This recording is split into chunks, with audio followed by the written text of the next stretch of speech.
Le invito a abrir sus Biblias en Levítico 4, por favor. Levítico 4 vamos a estar viendo otro de los sacrificios de Dios. Hemos visto 3 sacrificios, pero hoy queremos ver el cuarto sacrificio. Me fascina la historia, la verdad. He leído mucho sobre la historia de México, tal vez más de México de los Estados Unidos, pero hay siempre buenos líderes y malos líderes. Y un presidente de México que me fascina mucho es el Benito Juárez, y el Benito de Oaxaca. Dios mío. Que realmente quería reformar la nación. Obviamente tenía sus detalles también, como todos, pero luego llegó el Porfirio Díaz, el porfiriado, y hemos estado viendo el vuelo del águila, que es como la historia de Porfirio Díaz. Es muy interesante. Él hizo algunas cosas buenas y muchas cosas no tan buenas. Y también llegó el Salinas de Gortari. Oh, caray. Estaba leyendo algunas de sus hazañas y hijo, malo. Y su hermano Raúl aún peor. Entonces, siempre parece que hay una norma para ellos y otra norma para nosotros, ¿verdad? Entonces siempre ha sido así. Aún con los líderes de antigüedad, siempre han tenido doble normas. Hubo un presidente en los Estados Unidos, se llama Richard Nixon, y él también rompió varias leyes y lo echó para afuera de la presidencia, que fue un acto muy grave. Pero en algunos países apremiaban los que hacen mal en su trabajo. Pero los líderes a veces tienen doble normas. Lo vimos en los reyes también, en el libro de Jueces, en 1 de Samuel. Si un rey quería una mujer, podría matar a su esposa, y para conseguirla quede impune. Así fue. Por eso temió Abraham cuando ellos se fueron a Egipto. Él dijo a su esposa: oye, diles que tú eres mi hermana, para que no vaya mal con nosotros. Porque él sabía que el rey podía hacer lo que él quería. Podían tomar cualquier propiedad, aún a costo de otros, y quedaban impunes, mientras el pueblo tenía que vivir bajo otra ética. Hoy vamos a ver Levítico 4, y vamos a ver que las normas para la gente de Dios no cambian. No hay normas para los pastores y otras normas para las ovejas. Todas las normas de Dios se apliquen de igual manera a nosotros. No hay doble norma. Y lo que hemos visto en el libro de Levítico es que el tema del libro es sed santo porque soy santo. Los israelitas en el libro de Éxodo habían construido el tabernáculo con el lugar santo y el lugar santísimo, porque Dios iba a vivir y habitar en la presencia de su gente. Pero el Señor no puede con el pecado. Entonces Él habló desde la tienda del tabernáculo a Moisés: Moisés, diles a estas personas, si quieren realmente acercarme a mí, tienen que seguir algunas reglas, tienen que adorarme bien para quedar puros delante de mí, porque yo no puedo con la inmundicia. Entonces Moisés habló directamente, Dios habló directamente con Moisés, dándole a él instrucciones para el pueblo en cuanto a la adoración. Si me quieren adorar fielmente, siguen estas reglas. Entonces, estas reglas no son solamente para los israelitas, pero también son para nosotros también. En capítulo 1 vimos la ofrenda encendida, que significaba completa consagración a Dios, que debemos rendir todo a Dios. Esto fue el primer sacrificio en la mañana y en la noche. Y vimos cómo Cristo cumplió con su sacrificio, este sacrificio encendido. En capítulo 2, hablamos de la ofrenda de cereal, que simboliza la mayordomía de los esfuerzos de la persona. Si una vez entregado totalmente, tengo que usar mis dones, mis talentos, mis tesoros, mi tiempo para poder servir al Señor. En capítulo 3 vimos la ofrenda de paz que representaba la comunión entre Dios y su gente, la sobremesa que podemos tener, no solamente podemos tener común con Dios, pero también comunidad entre nosotros. ¿Por qué? Porque somos en Cristo. Somos unidos con Cristo. Todos tenemos algo en común, que es el Espíritu Santo. Y hoy vamos a ver en capítulo 4 la ley de las ofrendas por el pecado. Entonces hay una progresión y vamos a ver el capítulo 4 de este libro. El Señor tuvo que implementar el sistema de sacrificios para romper la muralla del pecado. ¿Qué dice Isaías en Isaías 59? Sus pecados han hecho una separación entre tú y yo.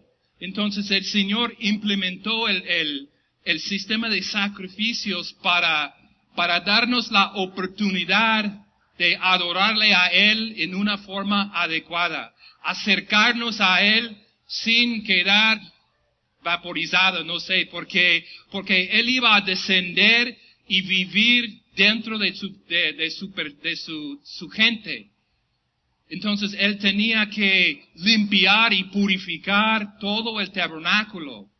Por eso cuando uno entraba en el tabernáculo, llegó primero al altar de bronce para hacer sacrificio.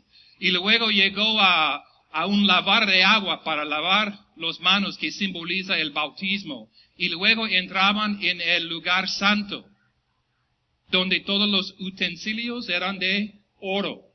Lavar el altar de bronce, un lavabo de manos de plata, y todos los utensilios de oro. Mientras uno va acercando a Dios, hay más y más valor en los utensilios, porque Dios quería enseñar a la gente que yo soy totalmente separado de ustedes. Y si ustedes quieren acercarme, tienen que hacerlo bien, o va a haber consecuencias. Entonces, el Señor implementó el sistema de sacrificio, porque Él no puede habitar donde hay pecado. Un tema muy importante en el libro de Levítico es la diferencia entre lo limpio y lo inmundo. Y hay muchas reglas hablando de la impureza y la pureza. Y entonces el Señor está tratando de enfatizar aquí que si realmente queremos entrar en adoración, tenemos que hacerlo bien, tenemos que hacerlo según su plan y su patrón, no según el plan que nosotros tenemos. Bueno, vamos a empezar en capítulo 4, vamos a ver básicamente el rito y luego vamos a explicar cómo se aplica a nosotros. En capítulo 4, versículo 1 dice: entonces el Señor habló a Moisés, que estos son unas palabras muy, muy fuertes, porque esto es la fórmula de la revelación divina. Dios Todopoderoso, que creó todo, hablando a Moisés, hablando a un ser humano. ¿Por qué? Porque Él quería comunicar con nosotros en una forma personal. Moisés era el mediador entre el pueblo y Dios. Dios habló a Moisés y luego Moisés habló a todos los demás. ¿Te acuerdas cuando Dios bajó sobre el monte Sinaí y se asustaron toda la gente? Bajó con nubes y relámpagos y truenos y la gente decía: oye, por favor, no podemos hacer esto. Moisés, tú ya súbete. porque nosotros no podemos. Moisés subió, agarró los 10 mandamientos y bajó, y ustedes conocen la historia. Pero Dios puso a Moisés como un mediador entre él y la gente. Y eso es una prefiguración de Cristo, ¿verdad? Porque Cristo es el mediador que tenemos entre Dios y nosotros. Bueno, Dios habló a Moisés. Versículo 2, di a los israelitas, si alguien peca inadvertidamente en cualquiera de las cosas que el Señor ha mandado que no se hagan, y hace alguna de ellas. Entonces, habla aquí del pecado, si alguien peca inadvertidamente. ¿Qué significa esto? Esto significa que si alguien peca no en forma intencional. Entonces, hay muchas, yo no salgo en la mañana diciendo que voy a pecar como me pega la gana y voy a ofender todos lo que me encuentran, ¿verdad? No creo que ningún cristiano dice esto. Pero en el transcurso del día podemos encontrar que he fallado a mi esposa, o he hablado una palabra mala a mi hija, o tal vez no he hecho algo que yo debía haber hecho, o lo que sea. No pasa ningún día en la cual no pecamos. Entonces, es muy fácil a veces compararnos el uno con el otro. Mira a Juan que ha fracasado en tu familia, tu hijo ya está un drogadicto, su esposa ya se fue. ¿Qué tan malo es el Juan? Y él siendo cristiano. Y entramos en la santa chisme, ¿verdad? Oh, ¿has escuchado de Juan? ¿Qué onda? Pero los pecados de malgastar, y uno piensa, yo nunca haría esto, ¿verdad? Yo nunca haría eso porque no soy tan malo que Juan.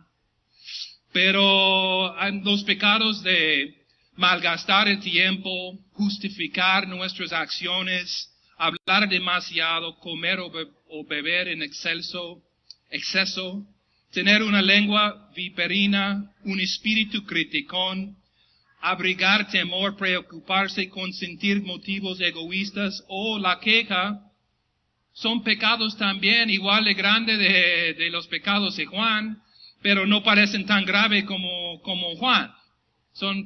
Tal vez ni son pecados, podemos llamarlos como flaquezas o rasgos de personalidad. Pues así soy. Pero esto no es un pretexto para evitar llamándole pecado, porque estos pecados dañan a la gente. Pero muchas veces ni los consideramos como pecados. Entonces, estos pecados son pecados de inadvertencia. No salimos pensando que vamos a lastimar a alguien. Si piensas esto, pues háblanos, porque hay que pues tener un poco de consejería en esto y apuntarles a la gracia del Señor. Pero si eres un cristiano normal, común y corriente, pues vamos a pecar. Entonces Dios nos hizo aquí unas reglas para la ofrenda de pecado. Bueno, vamos a ver, hay 4 categorías de personas en capítulo 4. El sumo sacerdote, que fue el sacerdote sobre todos los otros sacerdotes, toda la congregación, un jefe y alguien de pueblo. No vamos a leer todo el capítulo, pero vamos a ver los versos más sobresalientes de los versículos. Entonces vamos a comenzar en versículo 3. Si el que peca es el sacerdote ungido, trayendo culpa sobre el pueblo, que entonces ofrezca al Señor un novillo sin defecto, como ofrenda para el pecado, por el pecado que ha cometido. Entonces aquí es la ofrenda para el sumo sacerdote. Él tenía que traer un novillo. Vamos a ver que cada categoría de personas va menospreciando el valor del sacrificio. El sumo sacerdote tenía que traer lo más costoso sacrificio. ¿Por qué? Porque el Señor quería lo mejor. Y dos, porque él era responsable para toda la congregación. En un sentido, sí, todos somos pecadores, pero los pecados de los líderes son a veces más graves porque afectan todas las ovejas. Entonces él tuvo que traer un novillo para sacrificarlo. Y luego vamos a ver en versículo 6. Y tuvieron que traerlo, degollarlo. Hemos visto todo el show del sacrificio, entonces no voy a repetir eso. Tuvieron que matar el animal, sacar la sangre, ¿ok?